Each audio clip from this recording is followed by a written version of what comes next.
शेट रद्दी बंडल आहे का हो? हा आहे ना. चल उठ 150 किलो रद्दी दे. हा देतो थांब. गाडी आणली ना. अय ऋषी हे 4 धपट्या घेऊन जा. बर बर. पेमेंटचं कसं करणार आहे? हा थांब ना देतो मी. मला बी मालाची गाडी येणार आहे का, मला लागत होते. असं नको करू का.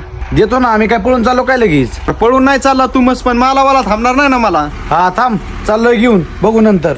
याला आता कसं करावं, मालावाला थांबायचा नाही पैशाला. याला येणे नाही दिला का, थांब दुसऱ्याला बघतो. हॅलो. हा बोला बाबा. अरे लागा तेवढे राहिलेले पैसे देईन ना का. अरे बाबा सध्या पैसे नाही दिला का? अरे घरी लय अडचण चालू आहे आता. अरे लागा मला मालाची गाडी येणार आहे. अरे तू सगळं करे, तू कसं होईन, तुला मोठा माणूस आहे. मला सध्या पैसे नाही तर बघू, चल मी करतो ना ते फोन. बर बर चालतंय. काय मग शेट, तेवढी मालाची गाडी आली ती कुठं खाली करायची? गोडाऊनला करा ना खाली.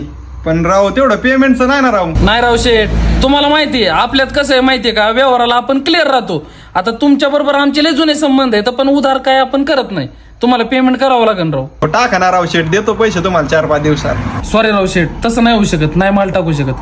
पेमेंट जर रोख असेल तर सांगा माल टाकायला, नाही तर मग आम्ही जातो मग. आता नाही राव पेमेंट. उधारेवाल्यांना फोन केला पण त्यांनी नाही दिले. एवढे 4-5 दिवसात होईन सगळं नियोजन. नाही राव शेठ, मैत्रीच्या जागेवर धंद्यात काही मैत्री नाहीये. जातो मी. पेमेंट असल्यानंतर फोन करा मला. खरं बोलायला का ह्यो, धंद्यात मैत्री नाही आणली पाहिजे, पण मीच धंद्यात मैत्री आणतोय.